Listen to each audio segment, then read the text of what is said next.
Continuando aqui com o estudo do nosso livro, nós vamos estudar o capítulo 12, que o título é Desenvolvendo a Amizade com Deus.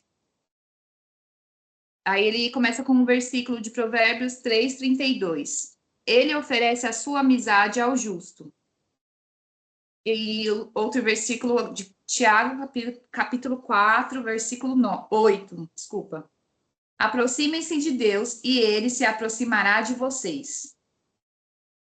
E aí ele vai dizer aqui que nós estamos tão perto de Deus quanto escolhemos estar. E ao longo desse capítulo, o autor ele vai repetir essa frase várias vezes. Ele começa esse capítulo com essa frase, lá no meio do capítulo ele vai repeti-la novamente, e no final do capítulo ele termina com essa frase, com essa mesma frase, né? O que quer dizer isso quando o autor ele faz isso? Ele quer reforçar, né? Ele quer que nós memorizemos essa expressão que ele coloca, né? Que fique bem, ele quer bem reforçar essa informação e que a gente possa refletir sobre isso, né? E ter em mente que Deus deseja ter uma amizade conosco. Como nós vimos no capítulo anterior, no capítulo 11, né? Nós aprendemos que, diferente do que muitos pensam, Deus não quer apenas que nós sejamos servos dele. Ele quer mais do que isso. Ele deseja um relacionamento mais íntimo, né? Um relacionamento de amizade, de amigos íntimos. E no capítulo anterior também ele nos deu exemplo de que no Antigo Testamento apenas algumas pessoas foram chamadas de amigas de Deus, né? Ele citou o exemplo de Abraão, de Moisés, mas com a vinda de Jesus, a amizade com Deus foi aberta a todos nós, né? Através da morte de Jesus, do sacrifício de Jesus, essa amizade está aberta a qualquer um. E amizade com Deus significa conhecê-lo mais profundamente e ter um relacionamento real com ele. Então, lendo aqui o início do capítulo, né? A exemplo de qualquer amizade, você deve se esforçar para desenvolver a sua amizade com Deus, né? Assim como qualquer amizade, a amizade com Deus também necessita de um esforço, né? Para ser desenvolvida. Isso não acontece por acidente, é necessário querer, é necessário ter tempo e energia. Se você deseja um vínculo mais profundo e íntimo com Deus, você deve aprender a partilhar de forma honesta com Ele os seus sentimentos, ter confiança quando Ele lhe pedir para fazer algo, aprender a se importar com aquilo com que Ele se importa e desejar a sua amizade mais do que qualquer outra coisa. Então, são esses aspectos aqui que ele vai explorar nesse capítulo, né? E assim como qualquer outra amizade, a gente precisa dedicar tempo, né? Para você cultivar uma amizade, você precisa se dedicar, não é de qualquer jeito, né? Você precisa estar presente, você precisa se preocupar com a pessoa, você precisa falar com ela, né? Então, não é diferente da amizade com Deus, do relacionamento com Deus, né? Nós precisamos nos esforçar para cultivar essa amizade. Não é algo que acontece por acidente, como ele está falando aqui, mas é algo que vai demandar que nós dediquemos tempo e energia, né? Com que a gente se dedique a isso. E aí, ele vai começar aqui a dizer assim, ó, eu devo optar por ser sincero com Deus. O primeiro elemento fundamental de uma amizade profunda com Deus é ser absolutamente sincero, né? Então, a sinceridade é um elemento principal da nossa amizade com Deus. Deus, ele quer que a gente abra o coração, que a gente seja sincero com ele, que a gente exponha os nossos sentimentos, exponha as nossas emoções, até mesmo as nossas frustrações. Quando nós nos sentimos frustrados, tristes, até desapontados com Deus, né? Aqui nesse capítulo a seguir, ele vai citar exemplos de pessoas que foram amigos sinceros de Deus, né? Como aqui, ó, na Bíblia, os amigos de Deus foram sinceros sobre os seus sentimentos. Aí vai dizer até que essas pessoas, muitas vezes, se diziam reclamando, criticando, acusando e até discutindo com Deus. Só que, no entanto, Deus não parecia se aborrecer com essa franqueza. Na verdade, ele a incentivava. Porque Deus, ele aprecia isso, aprecia a sinceridade, sabe? Ele quer que a gente rasgue o coração, ele quer saber realmente o que você sente, ele quer que você coloque para fora aquilo que você sente, aquilo que está dentro de você. Porque não adianta enganar, sabe? Quantas vezes a gente se ajoelha para orar e fala, mas no fundo nosso coração não está querendo dizer isso. No fundo, nosso coração, às vezes, nós estamos tristes, às vezes a gente queria que tivesse acontecido alguma coisa e não aconteceu. Então, Deus quer que você realmente fale aquilo que você está sentindo, porque nós não temos como enganar Deus. A Bíblia diz que não tem como a gente se esconder de Deus. Se nós descermos ao mais profundo abismo, lá Ele está, né? Se eu subir ao céu, lá Ele está. Não tem como esconder, não tem como mentir para Deus. Então, e aí ele vai dizer aqui, ó, que vai citar o exemplo, né, de Abraão, que Deus permitiu com que Abraão questionasse, né, quando Deus falou que ia destruir lá a cidade de Sodoma e Gomorra, Abraão ficou pedindo, né, ficou questionando, ai Deus, mas por que isso, né? Será que se tiver pelo menos 50 pessoas justas lá, o Senhor não vai poupar a cidade por causa desses justos? E aí Deus, ele foi tentando argumentar ali com Deus, né? E aí Deus falou assim, se tiver 50 pessoas lá, eu não vou destruir 50 pessoas que forem justas. Só que não tinha.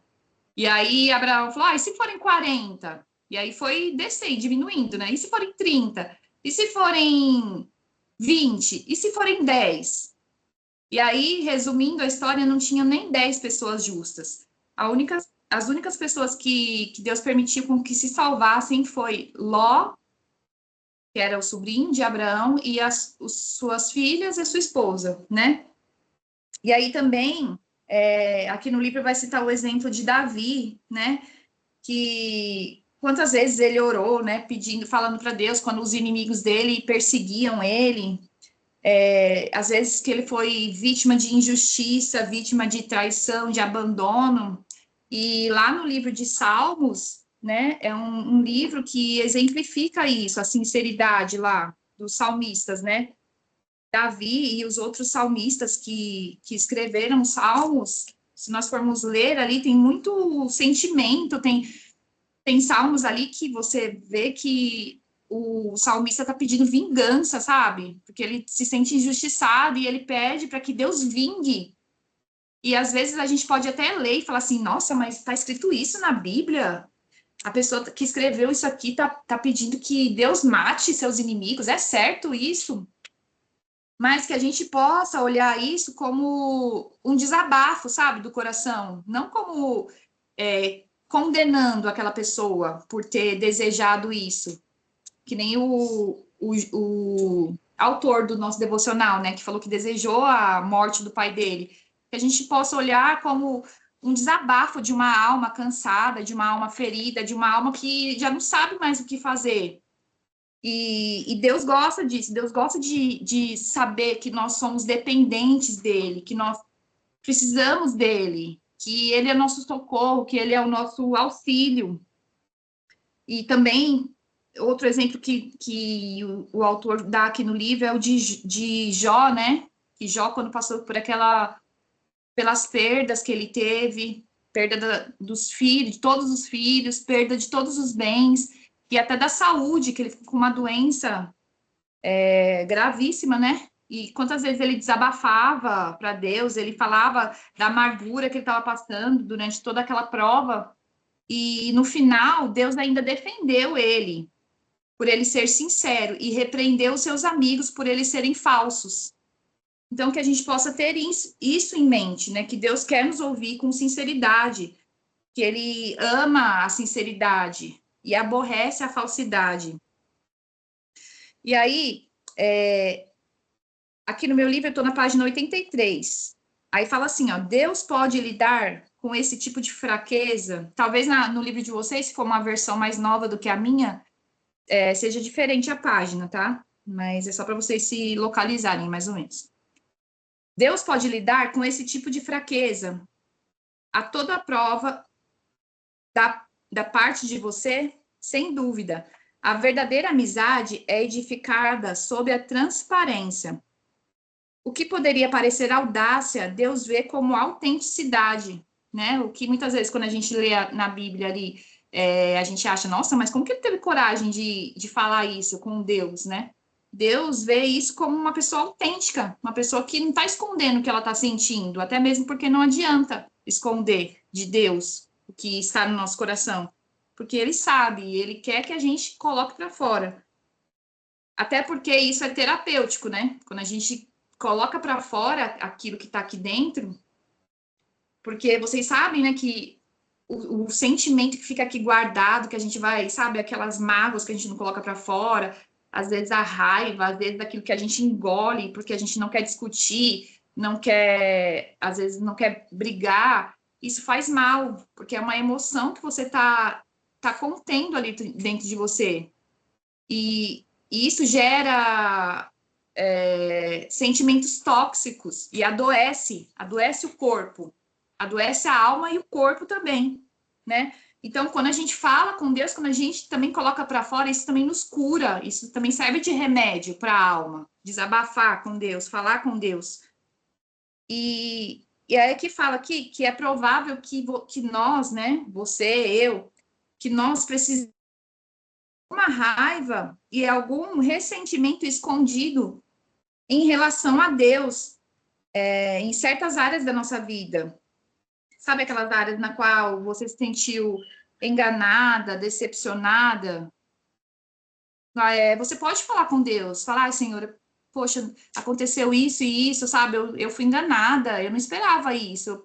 Eu esperava, e você vai desabafando. O que você esperava que Deus fizesse? O que você esperava que acontecesse, né? Deus quer ouvir, ele está aberto para ouvir. Às vezes, se você não se sente feliz com a sua aparência, o autor vai dizer, né? Com a sua formação, com as orações que não foram respondidas, com mágoas do passado e outras coisas que nós mudaríamos se fosse Deus. Aí ele fala aqui que as pessoas frequentemente culpam a Deus por mágoas provocadas por outras pessoas. Isso é chamado de problemas ocultos com Deus, né? Às vezes outras pessoas nos feriram, nos machucaram e nos decepcionaram e a gente culpa a Deus, né? Então, que você possa colocar isso para fora, que você possa liberar isso do seu coração. E aí fala aqui, ó, que a amargura é a maior de todas as barreiras para a amizade com Deus. Se você tem a amargura do seu coração, isso é uma barreira para a sua amizade com Deus, para desenvolver uma amizade com Deus, relacionamento de amizade. E o antídoto, é claro, é atinar que Deus sempre age no seu melhor interesse, mesmo quando é doloroso e você não compreende, né? Então, o antídoto para a amargura é ter isso em mente, que Deus ele sempre age para o nosso bem, para o nosso favor. Deus nunca vai fazer nada para o nosso mal, para nos prejudicar, mas ele age para o nosso bem, ainda que seja doloroso e ainda que a gente não compreenda, né, o motivo, ainda que nós não compreendamos a razão. Um outro motivo que nos leva a desenvolver a amizade com Deus é optar por obedecer a Deus na fé. Todas as vezes que você confia na sabedoria de Deus e faz tudo o que ele diz, mesmo sem compreender, você aprofunda sua amizade com ele. Normalmente, não consideramos a obediência como característica de amizade. Às vezes a gente acha que obediência só diz respeito ao relacionamento com o pai, ao relacionamento com o chefe, com o oficial superior, né? Mas Jesus deixou claro que a obediência é uma condição para obter intimidade com Deus. Ele disse: vocês serão meus amigos se fizerem o que eu lhes ordeno. Então, aqui vai falar sobre a questão da confiança de novo, né? Todas as vezes que nós confiamos, mesmo sem compreender, nós aprofundamos nosso relacionamento de amizade com Deus. E também quando nós obedecemos aquilo que ele diz, mesmo sem compreender, mesmo sem entender a razão, se você obedece, se você faz aquilo que Deus quer que você faça, você também está se tornando amigo dele. E aqui, continuando o livro, vai dizer que Deus não quer que nós obedecemos por obrigação, por ser obrigado, ou por medo, ou por imposição, mas que a gente obedeça porque nós o amamos e porque confiamos nele e sabemos que ele só tem o melhor para nós. Queremos seguir a Cristo em virtude da gratidão que sentimos por tudo que ele já fez e por querer estar mais perto dele. E quando nós fazemos isso, mais forte a nossa amizade com Deus se torna. Aí tá falando aqui, ó, sobre a verdadeira amizade, outros atos que demonstram que nós somos amigos de Jesus. É quando nós fazemos aquilo que ele espera de nós, né? Quando nós amamos as outras pessoas, quando nós ajudamos os necessitados, quando nós dividimos os nossos recursos, quando nós conservamos a nossa vida limpa, sem mancha, sem ter o que falar, quando nós perdoamos e quando nós levamos os outros até a Deus, né? Então, quando nós amamos a Deus, isso nos estimula a obedecer a Ele. Isso é muito lindo, né? Muito forte.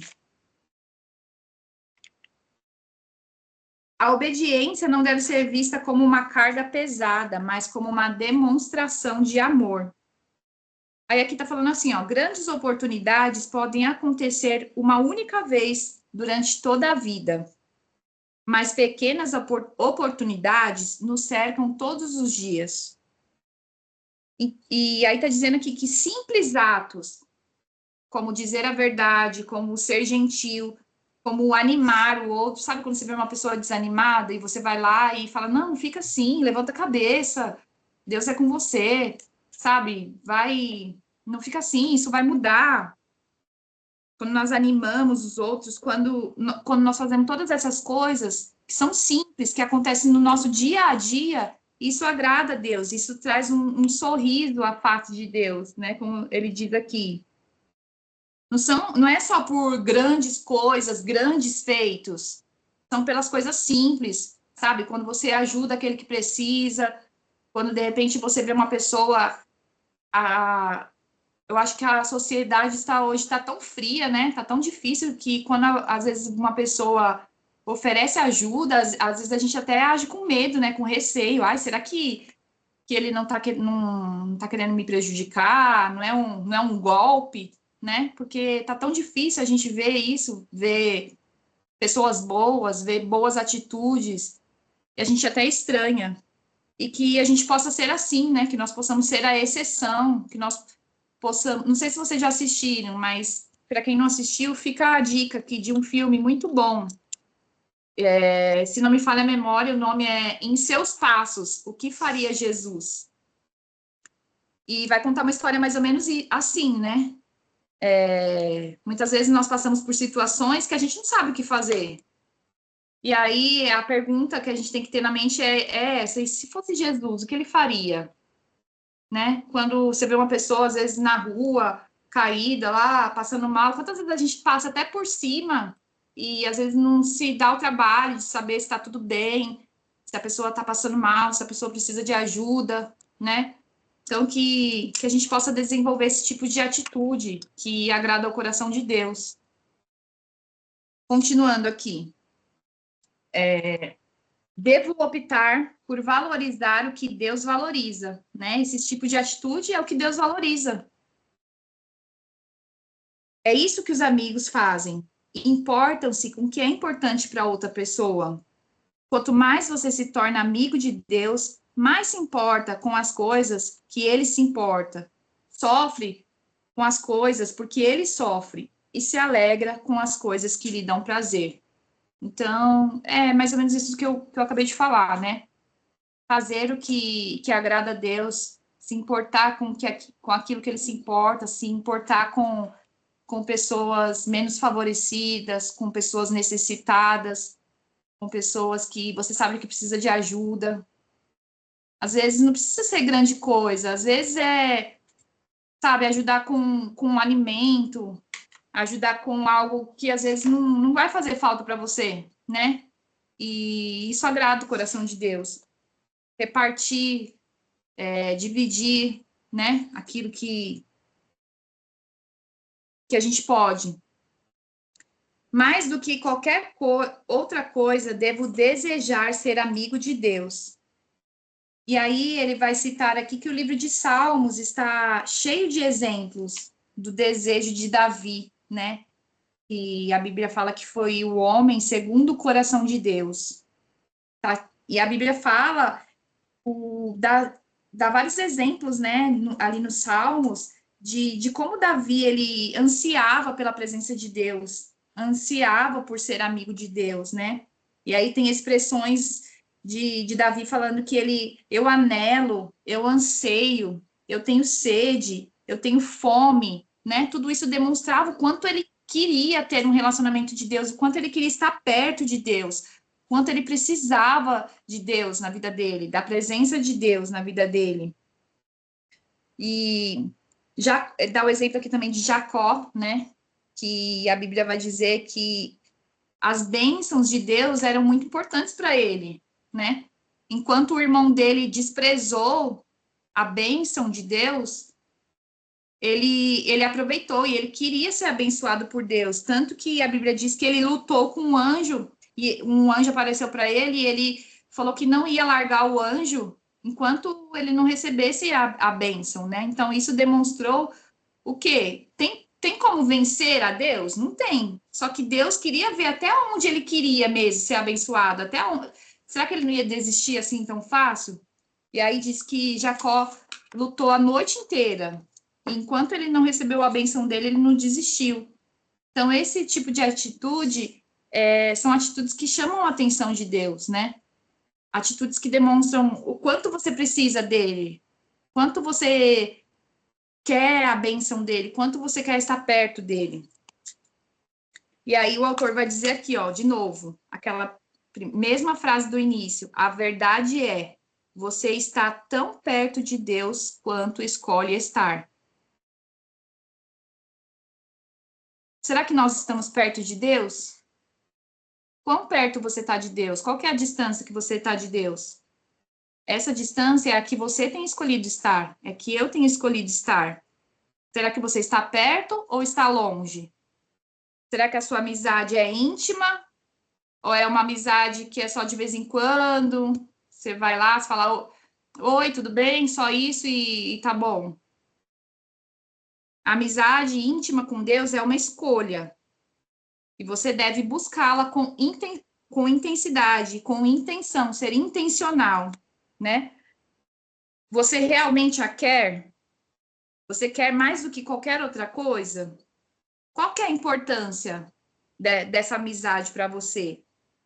Vale a pena desistir de outras coisas por causa dela? Vale a pena o esforço de desenvolver outros hábitos e habilidades necessárias? E aqui, já finalizando, né?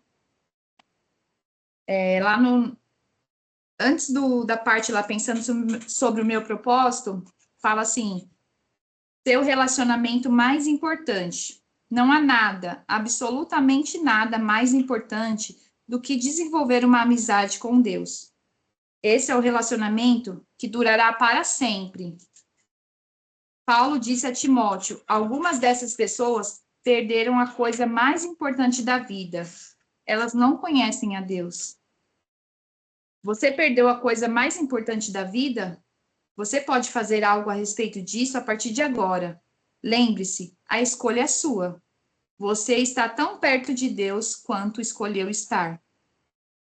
Que nós possamos fazer essa escolha, né? De estarmos perto de Deus e mostrar isso com as nossas atitudes, com com as nossas orações, com a nossa atitude com o próximo, no nosso dia a dia, né? Com a nossa família.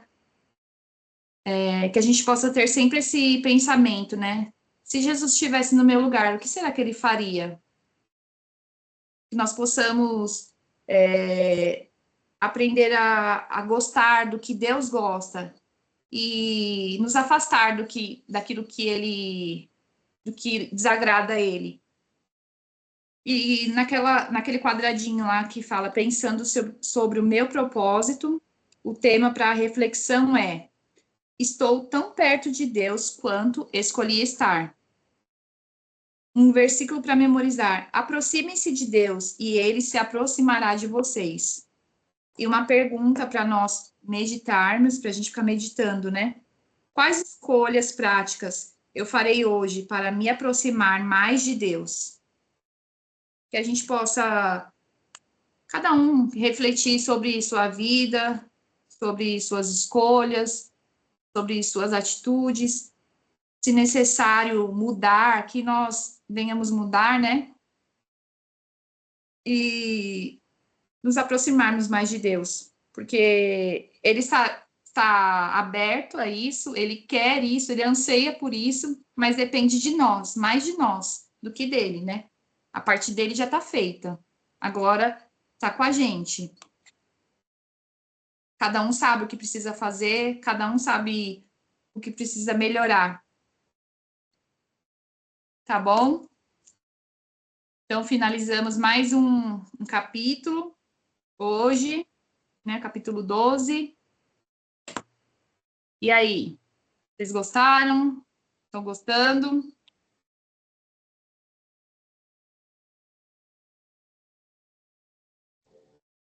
Sim, a gente tá